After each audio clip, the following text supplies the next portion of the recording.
आजी, गुढीपाडवा म्हणजे काय गं? गुढीपाडवा म्हणजे मराठी नववर्षाची सुरुवात आणि पाडव्याचा पवित्र मुहूर्त. मनी उभारू प्रेम, सुखसमृद्धीची गुढी असाच आहे मराठी अस्मितेचा अर्थ. पुरी आमरससारखा जय्यत बेत, दारी सुंदर तोरण आणि नटण्याचा साज. हे नवीन वर्ष सर्वांना निरोगी आणि यशस्वी जावो हीच प्रार्थना प्रभूचरणी आज.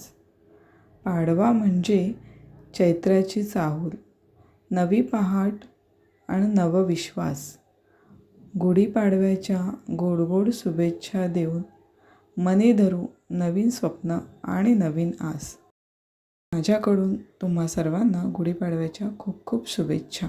हे वर्ष तुम्हाला सुखसमृद्धीची जावो हीच ईश्वरचरणी प्रार्थना. धन्यवाद.